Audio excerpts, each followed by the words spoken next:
পৰীক্ষিত ৰাজাৰ আগত মহামানী শোকগুৰুৱে কৃষ্ণ কথা কৈ আছে আৰু ভাগৱত মহাধৰ্মৰ বিষয়ে ক'বলৈ গৈ পৰীক্ষিত ৰাজাই সৰ্বপ্ৰথম প্ৰকাশ কৰিছে, সেই ৰাজন তুমি শুনাচোন।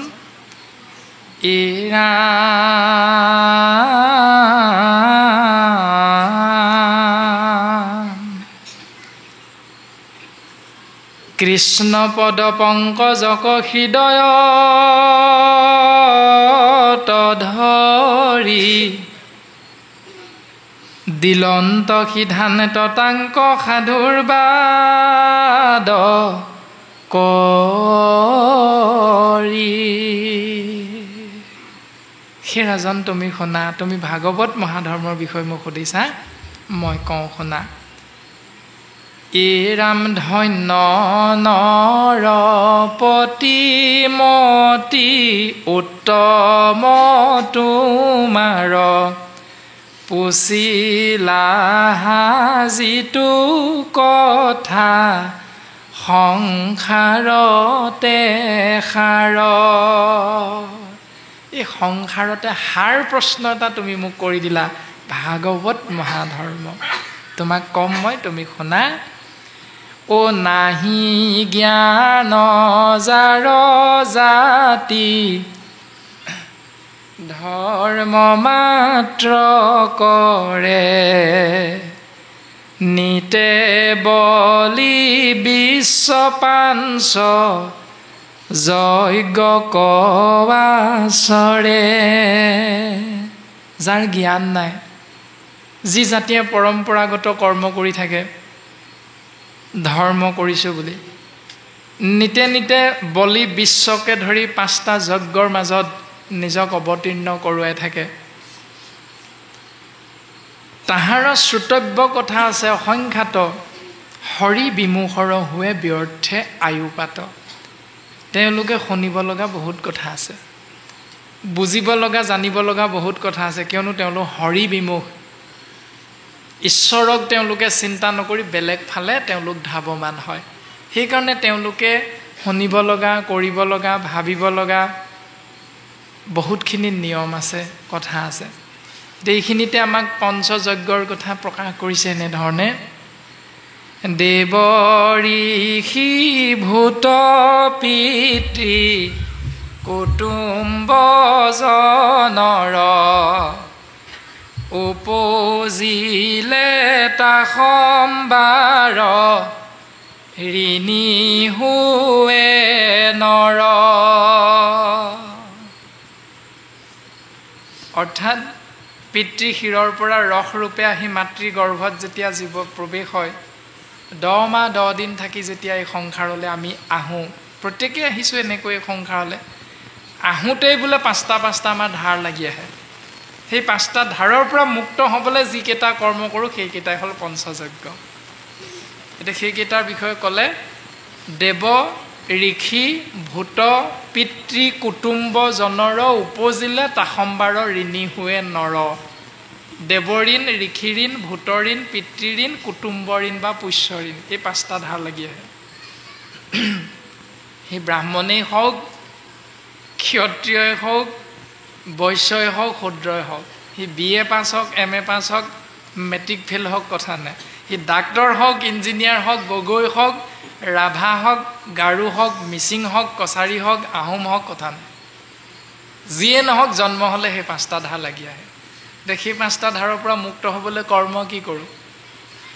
হোমে দেৱ ঋণ খোজে তৰ্পণে ঋষিৰ বলিদানে ভূত শ্ৰাদ্ধ আদিয়ে পিতৃৰ।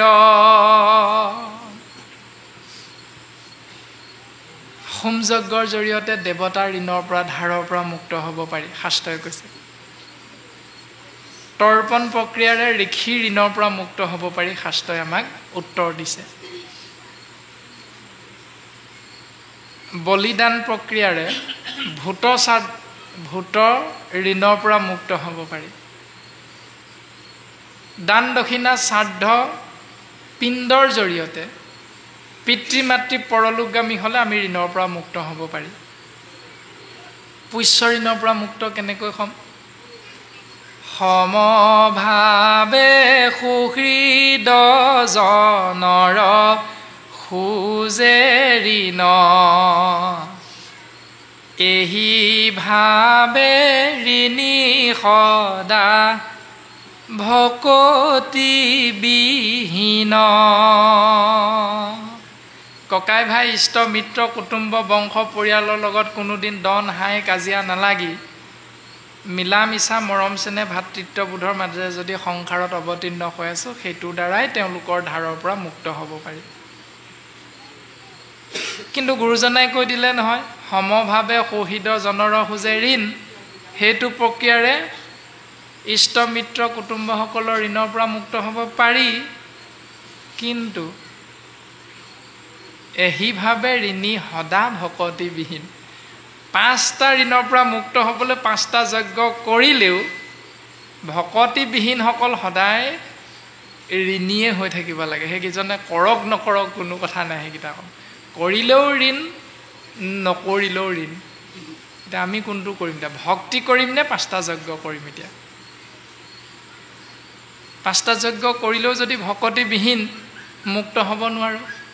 ভকতিহীন হ'লেহে, অৰ্থাৎ ভক্তিত আশ্ৰয় কৰিলেহে আমি ঋণমুক্ত হ'ব পাৰিম বুলি সিদ্ধান্ত দিছে। কেনেকৈ? কায় বাক্য মন কৰি নিশ্চয়ে যিজন মুকুন্দৰ চৰণত পখিল শৰণ। কায় বাক্য মন চিত্ত এক কৰি মুকুন্দ ঈশ্বৰ কৃষ্ণদেৱৰ চৰণত যিজনে শৰণ গ্ৰহণ কৰিলে, তাৰ ঋণ সম তাৰ সবে সমস্তৰ গৈল ঋণ খোজা। অৰ্থাৎ সেইজনৰ সমস্ত ঋণ মুক্ত হৈ গ'ল বুলি সিদ্ধান্ত দিছে। নকৰিও ঋণী আৰু নহি সিটো নৰ। সেইজনে 5টা যজ্ঞ নকৰাকৈও অনায়াসে 5টা ঋণৰ পৰা মুক্ত হৈ থাকিব পাৰে। তাৰ ঋণ হোজা হবে গৈল সমস্তৰ, নকৰিও ঋণী আৰু নহি সিটো নৰ। এতিয়া সদায় পুৱা গধূলি গুৰু সেৱা কৰিম নে সদায় পুৱা গধূলি পিতৃ মাতৃ বছৰেকীয়া শ্ৰাদ্ধ পিণ্ডৰ কথা ভাবি থাকিম? এতিয়া কোনটো? শাস্ত্ৰই ক'লে মুকুন্দৰ চৰণত শৰণ গ্ৰহণ কৰা। ও যাদৱ যদুনন্দন মাধৱ মধুসূদন, তুমি নিত্য নিৰঞ্জন নাৰায়ণ, তোমাক লৈলো শৰণ। এইবাৰ তোমাক শৰণ লৈছো, লৈলো শৰণ। ইবাৰ কৰোণাময় হৰি কমলাপতি, মোৰে নচাৰিবা নাৰায়ণ। অৰুণ চৰণ তলে হৰি কমলাপতি, সত্যে সত্যে পখিলো শৰণ। হে প্ৰভু, আগৰ কেইবাৰ ক'ত জন্ম লৈছিলোঁ নাজানো, এইবাৰ মনুষ্য জন্ম পাইছোঁ, তোমাৰ চৰণ নেৰো প্ৰভু। ইবাৰ কৰোণাময় হৰি কমলাপতি, এইবাৰ কিন্তু তুমি মোক এৰি নিদিবা প্ৰভু। অ হৰি চৰণ শৰণ লৈলো এ হৰি নাৰায়ণ, মানৱী জনম সামফল কৈলো এ হৰি নাৰায়ণ, গোপাল গোবিন্দ যদুনন্দন, কৃষ্ণৰ চৰণে লৈলো শৰণ। তাৰমানে মানৱী জীৱনটো সফল কেতিয়া হ'ব? হৰি চৰণত শৰণ ল'লেহে সফল হ'ব। এতিয়া আমি সফলতা বিচাৰোঁ নে নিবিচাৰোঁ, এইটো আমি নিজে নিজেহে বুজি পাম। এতিয়া যদি সফলতা বিচাৰোঁ, কেৱল হৰি নামত শৰণ বুলি কৈছে। গোপাল গোবিন্দ যদুনন্দন, কৃষ্ণৰ চৰণে লৈলো শৰণ।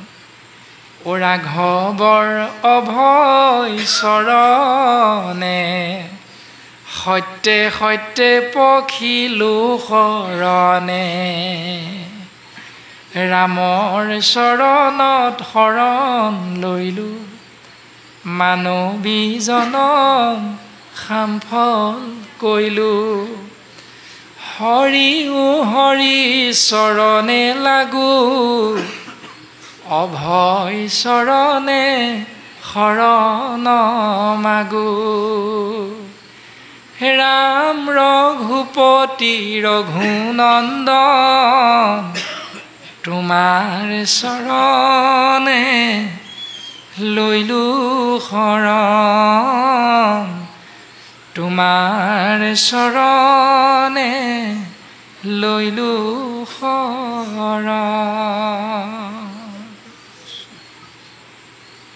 মনুষ্য জীৱনৰ সফলতা এইটোৱে হ'ল শৰণৰ প্ৰক্ৰিয়া গুৰুজনে আমাক শিকাইছে যে এক দেৱ এক সেৱ একত বিনে নাই কেৱ এক কৃষ্ণদেৱ কৰিও সেৱ ধৰিও তাহান নাম কৃষ্ণ দাস হৈয়া প্ৰসাদ ভুঞ্জিয়া হস্তে কৰা তান কাম হাতেৰে তেওঁৰ অৰ্থেহে কৰ্ম কৰা এনেধৰণে সিদ্ধান্ত দিছে ভাগৱত মহাধৰ্মৰ বিষয়ে প্ৰকাশ কৰিছে নিমি নামৰ ৰজাজনৰ আগত 9 জন পৰম বৈষ্ণৱে ভাগৱত ধৰ্মৰ কথা প্ৰকাশ কৰিছিল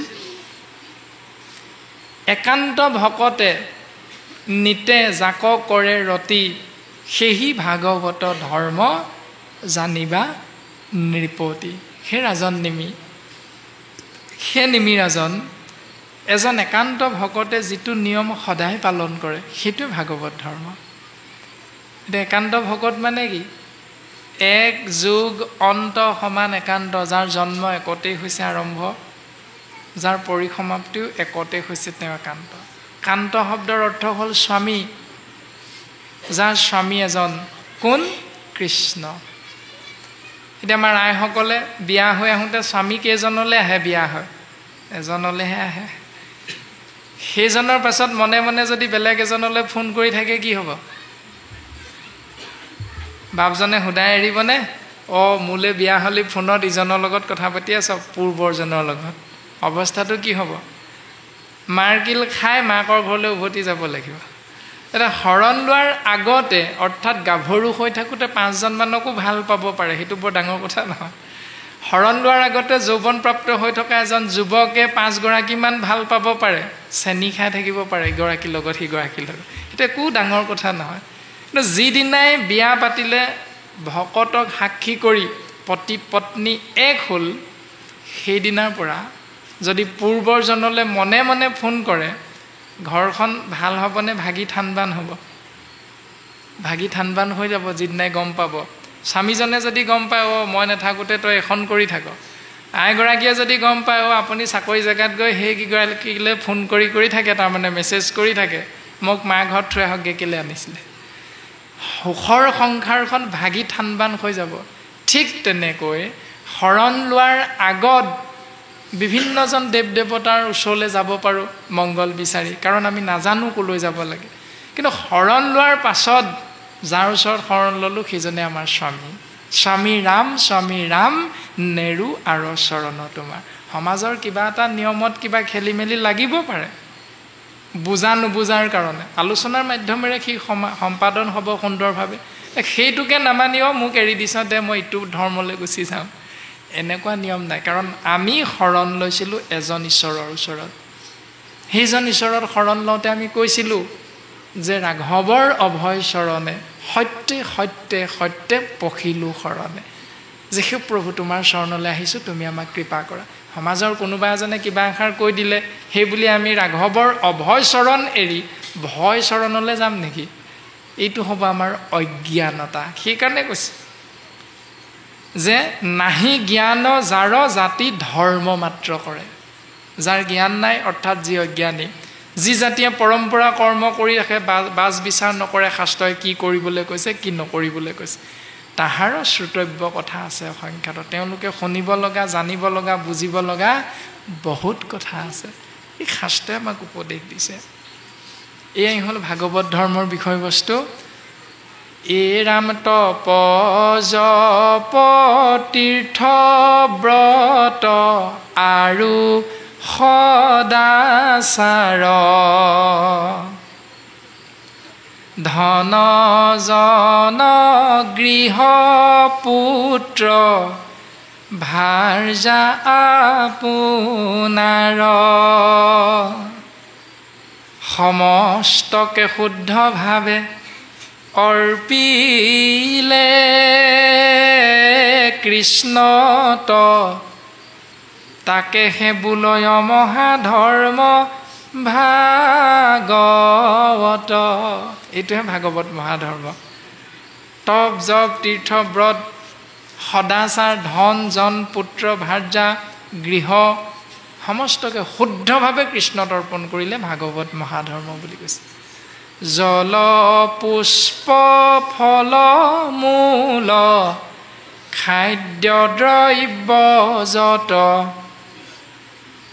অন্ন আদি কৰি সবে অৰ্পিব কৃষ্ণত। এই সমস্তকে শুদ্ধভাৱে কৃষ্ণদেৱত যদি অৰ্পণ কৰা যায় তেতিয়াহ'লে সেইটো হ'ল মহাভাগৱত ধৰ্ম। তাৰ দ্বাৰা জীৱৰ কল্যাণ সাধন হয়। এতিয়া আমি এইটো কৰিছোঁ নাই নিজেহে বুজি পাম। এতিয়া শাস্ত্ৰই ধুনীয়াকৈ আমাক কৈ আছে। নপঢ়োঁ শাস্ত্ৰ, এতিয়া নুশুনো শাস্ত্ৰ, সেইটোৱে হ'ল আমাৰ অজ্ঞানতাটো। গতিকে আমি কথাখিনি জানি বুজি লৈ সেই পথেৰে যদি আগবাঢ়ি যাওঁ তেতিয়াহ'লে সেইটো ভাগৱত মহাধৰ্ম আৰু তাতেই জীৱৰ কল্যাণ সাধন হ'ব। এতিয়া বিপৰীত আমি কোনটো পালন কৰি থাকোঁ? পদে আমাক কৈছে, ৰামে দিন ভৈলে ধন কুটুম বৰ চিন্তা কৰৈ, নিদ্ৰা স্ত্ৰী আলাপে ৰাত্ৰিৰো আয়ু হৰৈ। ৰাতিপুৱা হ'ল কেনেকৈ এটকাটো দুটকা কৰিব পাৰি, সেইটো চিন্তাতে মুঠতে পূব পশ্চিম উত্তৰ দক্ষিণ চাৰিও দিশে গতি কৰোঁ। কৰ্মৰ পৰা ঘূৰি আহিলোঁ, ৰাতি হ'ল কেনেকৈ নিজৰ পত্নীৰ লগত সহবাস কৰি পালে পালে ল'ৰা ছোৱালী জন্ম দিব লাগে, অৰ্থাৎ কামনা বাসনাযুক্ত হৈ সন্তান জন্ম দিয়াটোকে কেৱল চিন্তা কৰি থাকিলোঁ। এইটোৱে আমাৰ কৰ্ম। এই দুটাৰ মাজতে আমি সোমাই থাকোঁ। এতিয়া এইকেইটা কি বুলি কৈছে? মিছা বিষয়ক মাত্ৰ কৰে অভিলাষ, সি হেতু নেদেখে নৰে আপোন বিনাশ। সেইটো যদি আমাৰ ধৰ্ম হয় তেতিয়াহ'লে আমি নিজৰ বিনাশটো কেতিয়াও দেখা নাপাম। ইয়াৰ বিপৰীতে ভাগৱত ধৰ্মটো যেনেকৈ কৈছে তেনেকৈ যদি পালন কৰোঁ আমি সকলো বুজি পাই যাম। সেইকাৰণে সমাজ বিশেষে আমি দেখা পাওঁ বোলে বাপ কৃষ্ণ ভালে আছে এই বুলি কোৱা যায়, কিন্তু কোনো কোনো সমাজত কি বুলি কয়? হয় ঐ তই ক'লৈ যাওঁ ৰচোন ৰ। কোনো কোনো সমাজত কয় বোলে শইকীয়া নহয়নে সেইজন ভালে আছে। কিন্তু কোনো সমাজত একেটা বাক্যকে ক'ব বোলে সোণটো কোনফালে যোৱা নাই। দেউতাৰে ঘৰত আছেনে? বোলে সোণটো ভালনে তোমাৰ? এই ভাৱনা যিটো ভক্তি, একেষাৰি বাক্যকে বোলে শইকীয়া বাপ কৃষ্ণ কোনফালে যায়। সেইজন শইকীয়া নহয়নে কোনফালে যোৱা? শইকীয়া বাপ কৃষ্ণ কোনফালে যোৱা? অৰ্থটো কিন্তু একেটাই, কিন্তু কোনোবা এটা বাক্যত কৃষ্ণ নামটো সোমাই আছে। সেইটো হ'ল ভাগৱত ধৰ্ম, যে কৃষ্ণ নামটো আমি বাক্যত, ভাৱনাত, মনত, শৰীৰত আমি আশ্ৰয় কৰিব লাগে। যিকোনো প্ৰকাৰে আমি আশ্ৰয় কৰিবলৈ চেষ্টা কৰিব লাগে। যিটো বাক্যে নাই নাম কৃষ্ণৰ চৰিত্ৰ, উচিষ্ট গৰ্তটো কৰি সি অপবিত্ৰ। যিটো বাক্যত কৃষ্ণ নাম নাই, চোৱা পাতনিতকৈ লেতেৰা। মানুহজন কিমান লেতেৰা, কৃষ্ণ কথা কৈ ভাল নোপোৱা যেন। সেইটোৱে শাস্ত্ৰই কৈছে। আৰু সেইজন মানুহ মই হৈছোঁ নেকি এইটো চাব লাগে আকৌ। সেইটো হ'ল ভাগৱত দৰ্শন। তোমালোক মনে মনে থাকা, তুমি মনে মনে থাকা নহয়। ভাগৱত দৰ্শন হ'ল মই মনে মনে থাকিম, অৰ্থাৎ মোৰ কি ভুল হৈ আছে এই ভুলটো শাস্ত্ৰৰ লগত মিলাই ল'বলৈ চেষ্টা কৰাটো ভাগৱত ধৰ্ম। পৰচৰ্চা পৰনিন্দা নকৰে যিজন, উত্তম ভকত ভাগৱত সিটোজন। যিজনে পৰনিন্দা পৰচৰ্চা কৰাৰ পৰা আঁতৰত থাকে, আনৰ দুখ খুচৰি ফুৰাৰ পৰা আঁতৰত থাকে, তেওঁকে উত্তম ভকত, উত্তম ভাগৱত বুলি সিদ্ধান্ত দিছে। আমাৰ শৰীৰটোত থকা 10টা ইন্দ্ৰিয়ৰ কৰ্মকেইটাৰ কথা আমি আলোচনা কৰিম। এৰা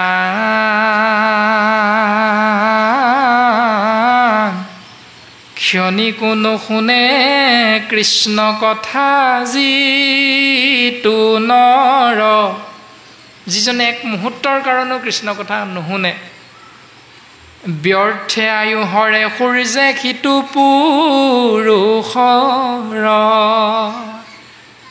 এই সংসাৰত সেই জীৱৰ আয়ুসটো এনে গুচি যায়। হেন জানি কৃষ্ণ কথা সংসাৰতে সাৰ, কহিও কহৌক আয়ু সামফল আমাৰ। পৰীক্ষিত ৰাজাই শুকদেৱৰ চৰণত সেৱা নিবেদন কৰিছে যে তুমিয়ে ক'লা হে শুকগুৰু কৃষ্ণ কথা নুশুনাজন আয়ুসবিলাক বিফলে যায়, গতিকে আমাক কৃপা কৰি কৃষ্ণ কথা শুনোৱা। এই বুলি পৰীক্ষিত ৰাজাই শুকগুৰুৰ চৰণত সেৱা নিবেদন কৰিছে। আৰু শুকগুৰুৱে কথাখিনি সুন্দৰভাৱে পদবন্ধে প্ৰকাশ কৰিছে। ও যাৰ কৰ্ণ পথে নগৈল দামোদৰ, কুকুৰ সদৃশ সিটো নিৰ্দয় পামৰ। যিজনে কাণেৰে কৃষ্ণ কথা শুনাৰ পৰা আঁতৰত থাকে, সেইজনক কুকুৰ বুলি শাস্ত্ৰই গালি পাৰিছে। এ ৰাম বিষ্ঠা মূত্ৰ ভুঞ্জে যেন অধম শুকৰে, উতে যেন কণ্টক কচুবায়া আতি মৰে, যেন গাধে ব্যৰ্থে মাত্ৰ বহি মৰে ভাৰ, এহি চাৰি গোটা পশু পতন্তৰ তাৰ। কৃষ্ণ কথা শুনি ভাল নাপায় যিজনে, 4টা পশুৰ লগত তাক তুলনা কৰি ভাগৱতে গালি পাৰিছে। 1 নম্বৰতে ক'লে সেইটো কুকুৰ, 2 নম্বৰতে ক'লে সেইটো গাহৰি, শুকৰ মানে গাহৰি, 3 নম্বৰতে ক'লে সেইটো উট, 4 নম্বৰতে ক'লে সেইটোৱে গাধ। এতিয়া সেই 4টা জন্তুৰ লগত আমাৰ স্বভাৱটো মিল আছে নি? তাৰমানে কুকুৰক আপুনি যিমান চেম্পু চাৰ্ফ মাৰি গা ধুৱাই শিকলিডাল বান্ধি থৈ সোণৰ কাঁহীখনত ভাত দিয়ক, শিকলিডাল মেলি দিবচোন, ক'লৈ যাব সি? চোৱা পাত নিলে যাবই, চেলেক এটা মাৰিবগৈ। সেইটো স্বভাৱ আমাৰ আছে নেকি? আমি কৃষ্ণ নাম আশ্ৰয় কৰি ভকতৰ সংগত থাকি আকৌ সন্ধিয়া সময়তে এটুপি ধৰিবলৈ যোৱাটো অভ্যাস আছে। কৃষ্ণ কথা শুনিলোঁ কি, যদি আকৌ সেই টুপি ধৰিলেহে আপোনাৰ মোৰ সেই নিয়মটো শৰীৰটো সুস্থ হৈ থাকে বুলি ভাবোঁ যদি, তেতিয়াহ'লে আমি কৃষ্ণ কথা শুনিলোঁ কেলে? তাৰমানে তাকেই কুকুৰ বুলি গালি পাৰিছে। কৃষ্ণ কথা শুনিলেও নহ'ব, স্বভাৱটো যদি কুকুৰৰ লগত একেই আছে। তাৰপাছত গাহৰিৰ স্বভাৱটো কি? য'তে বান্ধি থয় ত'তে মল মূত্ৰ ত্যাগ কৰি তাতে মুখখনে খুচৰি খুচৰি তাতে পোক পতংগবিলাক খায়। এতিয়া আপোনাৰ মোৰ স্বভাৱটো তেনেকুৱা নেকি? কৃষ্ণ নামো লৈছোঁ, তাতে সকলোখিনি কৰি আছোঁ, অৰ্থাৎ একক কৃষ্ণদেৱৰ বিপৰীতে সকলোখিনি একগোট কৰি লৈ মুঠতে খিচিৰি কৰি এসাঁজ খাই আছোঁ। তেনেকুৱা যদি নিয়মটো পালন কৰিছোঁ, তেতিয়াহ'লে আমাৰো স্বভাৱটো গাহৰিৰ লগত মিলাৰ কাৰণে আমাকো গাহৰি বুলি কৈছে। তাৰপিছত উটৰ কথা ক'লে। উটে মৰুভূমিত কি খাই জীয়াই থাকে? কেকটাছ জাতীয় কাঁইটীয়া গছ খাই ঘাঁহ হিচাপে আহাৰ গ্ৰহণ কৰি জীয়াই থাকে। খাই থাকোঁতে থাকোঁতে থাকোঁতে কাঁইট লাগি লাগি নিজৰ ওঠৰ পৰা কুঁৱাৰীৰ পৰা তেজ ওলায়, আৰু সেই নিজৰ তেজকে নিজে খাই খাই ভাল পায়। আমাৰ স্বভাৱটো তেনেকুৱা নেকি? 4 নম্বৰতে ক'লে, যেন গাধে ব্যৰ্থ মাত্ৰ বহি মৰে ভাৰ। গাধটোক যিমান বুজাই দি দিয়া যায় সি সিমানে ভাল পায়। গাধৰ কামটো কেৱল বুজা কঢ়িওৱা, এতিয়া আপোনাক মোক কিবা এটা কৰিবলৈ ক'লে, নামঘৰলৈ যাবলৈ ক'লে, গ'লোঁ, কৃষ্ণ কথা শুনিবলৈ ক'লে, শুনিলোঁ, ঘৰলৈ আহি নকৰিবলৈ কোৱাকেইটা গোটেইকেইটাহে কৰি ভাল পাওঁ। তাৰমানে গাধটোৰ লগত আমাৰ স্বভাৱটো মিলিছে নেকি? যদি মিলিছে তেতিয়াহ'লে আমাক গাধৰ লগত তুলনা কৰি শাস্ত্ৰই গালি পাৰিছে। এৰামে নপাতয় কাণ যিটো কৃষ্ণৰ কথাত ভৈলা দুই কৰ্ণ তাৰ দুই ভিত্তি গাত। ভগৱন্ত পুৰুষে শৰীৰটোত কাণ দুখন যে দিলে কেলে? কৃষ্ণ কথা শুনিবলৈ। মানে কাণৰ ধৰ্মটো আত্মাৰ আহাৰ হিচাপে কৃষ্ণ নামটো সোমোৱাই দিয়া। আত্মাৰ আহাৰ কৃষ্ণ নাম কাণেৰে পঠিয়াই দিয়া ভিতৰলৈ। সেই কাণ দুখনে যদি কৃষ্ণ কথা নুশুনি পৰচৰ্চা পৰনিন্দা কৰাৰ ফালে কাণখন পাতি থওঁ, তেতিয়াহ'লে সেই কাণ দুখন দুটা কোৱা সদৃশ বৃহৎ বৃহৎ গাত এই শৰীৰটোত এনে এনে লৈ ফুৰিছোঁ বুলি শাস্ত্ৰই আমাক জানিবলৈ দিছে। তাৰপাছত কৃষ্ণ গুণ নগাই কৰৈ আনখে ব্যাখ্যান জানা জিভা ভৈলতাৰ বেংগৰ সমান। বেং মানে ভেকুলী। ভেকুলী জিভাখনৰ লগত তুলনা কৰিছে। যিজনে কৃষ্ণ কথা কৈ ভাল নাপায়, আন কথাবিলাক কৈহে বেছি ভাল পায়। এৰাম যাৰ হিৰে নকৰে কৃষ্ণক নমস্কাৰ কিৰীতি যুগুত মাথা ভাৰ ভৈলা তাৰ। সুন্দৰ এটা মগজু পালোঁ। সিদ্ধান্ত দিছে ভকতৰ চৰণ সেৱা কৰা। যদি সেইটোকে নকৰোঁ, পৰম ঈশ্বৰ কৃষ্ণ দেৱক নপাই লাগ জাগ যুগ যজ্ঞ দানে একান্ত ভক্তৰ পদৰেনো শুদ্ধ চিতে মাথে অভিষেক নকৰ মানে। পৰম ঈশ্বৰ কৃষ্ণদেৱক তুমি তেনেকৈ নোপোৱা। কেনেকৈ? যাগ যজ্ঞ পূজা পাতল দান দক্ষিণা এইবিলাকেৰে নোপোৱা। কেনেকৈ পাবা?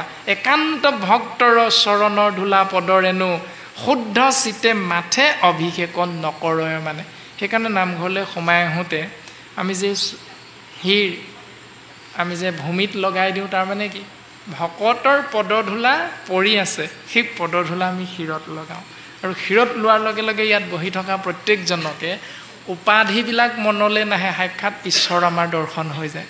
তেওঁ উপাধি কি, তেওঁ কোন গোত্ৰ, কোন বংশৰ, কোন কুলৰ, তেওঁ কিমান পঢ়া শুনা কৰা, কাৰ পুতেক, শৰণ ল'লে নে নাই লোৱা, ভজন ল'লে নে নাই লোৱা, মনলৈ একো নাহে। বহি থকা সকলোকে কৃষ্ণময় দৰ্শন হৈ যায়। ইমান শুদ্ধ সাত্বিকভাৱে গুৰুজনে আমাক এইখিনি দৰ্শন দিছে। এৰামে কৃষ্ণৰ নকৰে কৰ্ম যিটো হস্ত দুই, হস্ত মানে হাত, দুইখন হাতেৰে যিজনে কৃষ্ণৰ অৰ্থে কৰ্ম নকৰে। ৰাম কংকন সহিতে সিটো সম হুই। সোণৰ যিমান দামী আ অলংকাৰ হাতত পিন্ধি থাকিলেও সেই দুইখন হাত মৃত বুলি শাস্ত্ৰই ঘোষণা কৰিছে, কাৰণ কৃষ্ণৰ অৰ্থে কৰ্ম নকৰে। এৰাম কৃষ্ণৰ থানক যিটো নকৰে গমন বৃক্ষৰ সদিশ তাৰ দুখানি চৰণ। দুখন চৰণ পালোঁ ভগৱন্তৰ কৃপাত। নামঘৰলৈ ভকতৰ সংগলৈ কৃষ্ণ স্থানলৈ লৈ নগ'লোঁ। সেই চৰণ দুখনৰ সহিতে শৰীৰটোক এডাল গছৰ লগত তুলনা কৰিছে। গছে এঠাইৰ পৰা আন ঠাইলৈ যাব নোৱাৰে। কৃষ্ণৰ স্থানলৈ শৰীৰটোক লৈ নোযোৱা চৰণ যুগলক গছৰ শিপাৰ লগত তুলনা কৰিছে। এ ৰাম হৰি হৰি বোলন্তে নুহিকে ৰোমাঞ্চিত বৰ্জশিলা সদৃশ তাহাৰ ভৈল চিত্ত। যাৰ পদ্ম মুখখনতে কৃষ্ণ নাম আশ্ৰয় কৰোঁতে হৰি ৰোমাঞ্চিত হোৱা নাই, সেই হৰিৰটো হৃদয়খন সহিতে বৰ্জ শিলৰ নিচিনা কঠিন বুলি কৈছে। এই ৰামেহে নজানি সুত শুনি ক অভিমত, যি কথা কহিলা সুকে ৰাজাৰ আগত। মহামানী সুতে 28,000 ঋষিৰ আগত নৈমিষ ক্ষেত্ৰত কৈ আছে, সেই ঋষি সমস্ত তোমালোকে শুনা। আৰু ইয়াৰ পাছত শুকগুৰুৱে পৰীক্ষিত ৰাজাৰ আগত কি বুলি ক'লে? কবিৰ উপদেশ। এই ৰামে শুনা সামাজিক জন ভাগৱত কথা, মনুষ্যজনে মক ইটো নকৰি বৃথা। সেই সভাসদবৰ্গ, ভাগৱতৰ কথা শুনা, মনুষ্য জন্মটো বিফলে নপঠিয়াবা। পুৰাণৰ সূৰ্য ইটো মহাভাগৱত,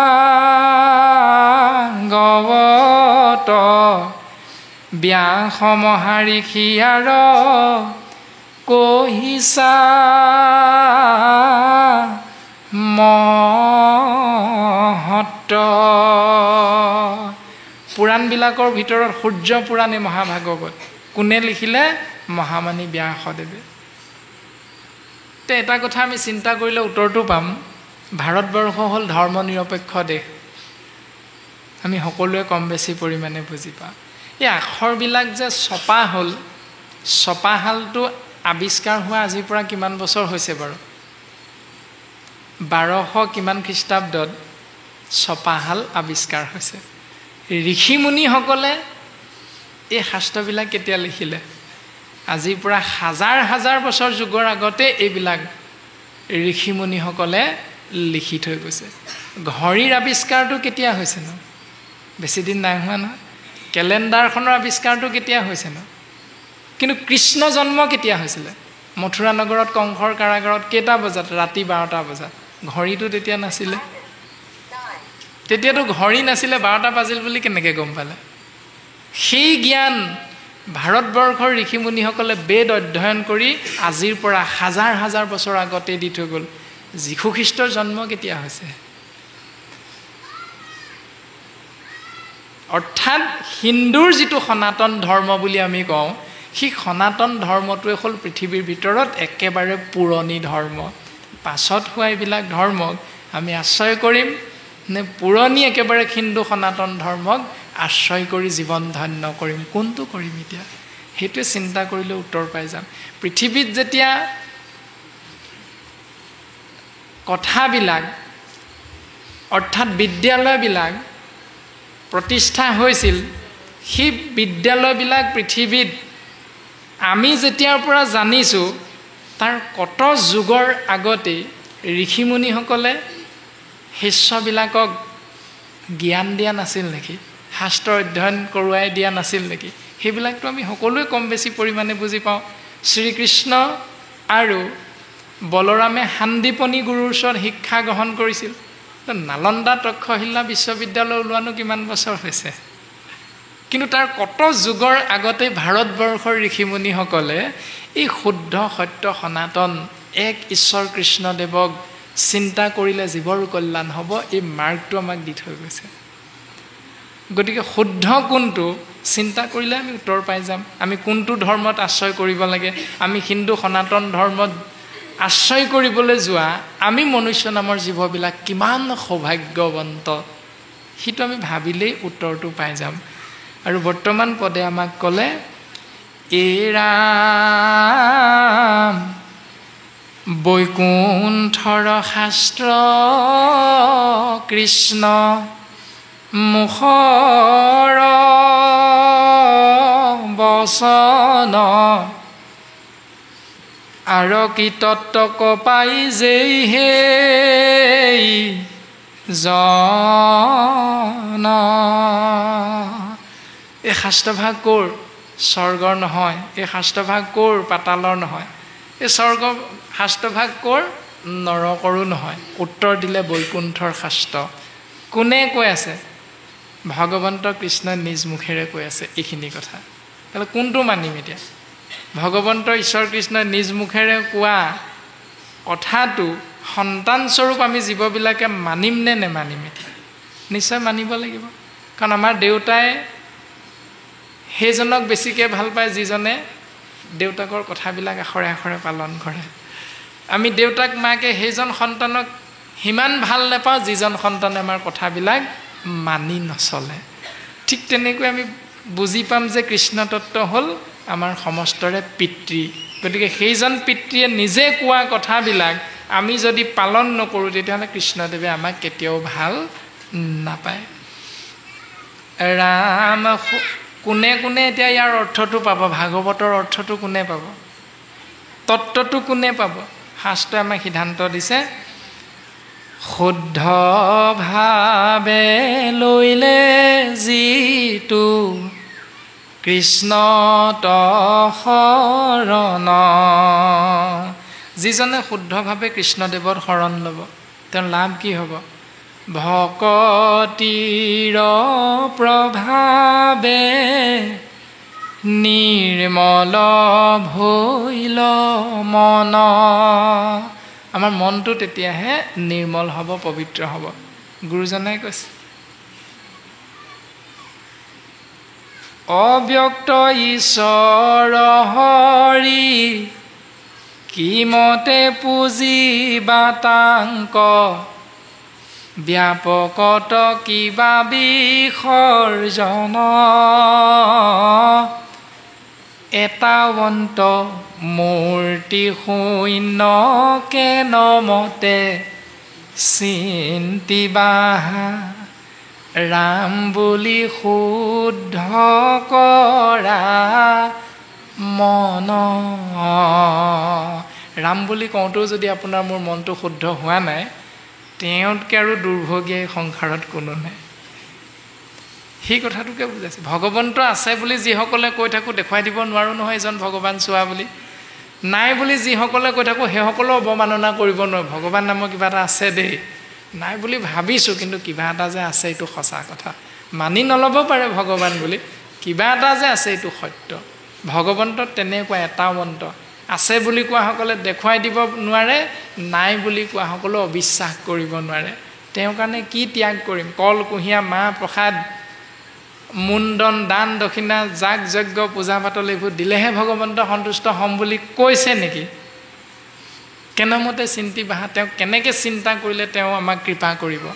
উত্তৰটো দিছে, ৰাম বুলি শুদ্ধ কৰা মন।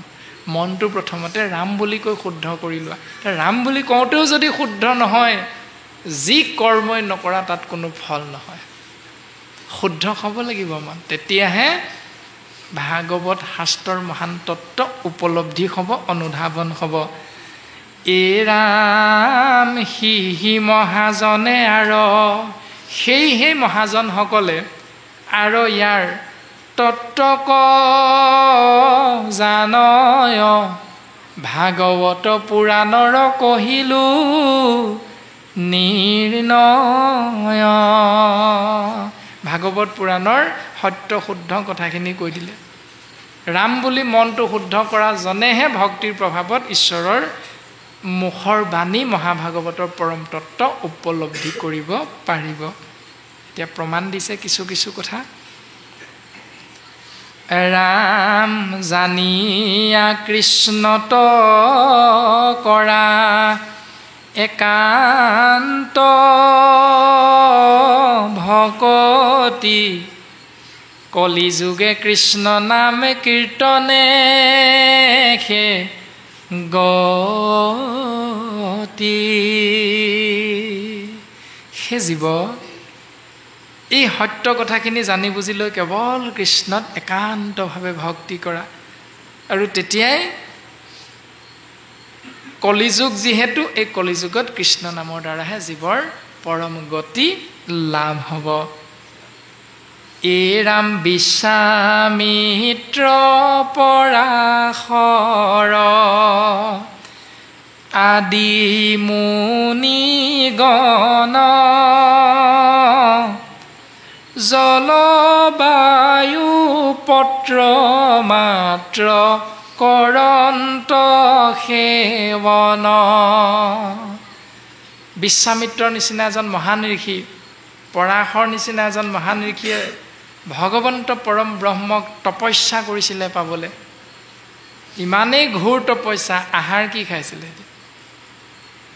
গছৰ পকা পাত বায়ু এইবিলাক খাই খাই কঠোৰ ব্ৰত সাধন কৰিছিলে তেনে ক্ষেত্ৰতো এই ৰামে কামিনীজনৰ মুখ পদ্ম সুললিত দেখি তাৰা হবু মোহে কামে হুয়া বিমোহিত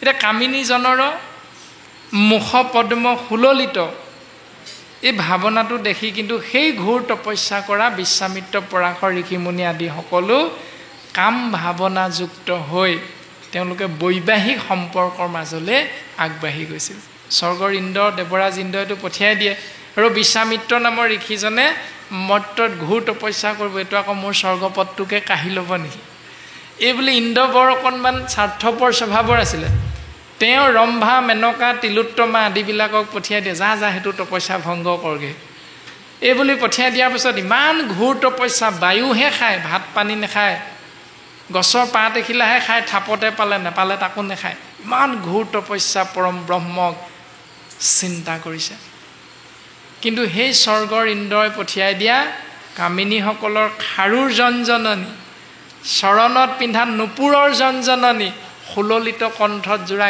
গীতৰ পৰশ যেতিয়া কাণত সোমাই যায় তেওঁলোকৰ তপস্যা ভংগ হৈ যায় কেনেকুৱা কঠোৰ ব্ৰত ভংগ হৈ গুচি যায় বুলি কৈছে সেইটো পদ সুগম নে কেতিয়াও সুগম নহয় ভাগৱতে আমাক এইটো কথা কৈছে তেনে ক্ষেত্ৰত দধি দুগ্ধ ঘিত মিশ্ৰ কৰি হালি অন্ন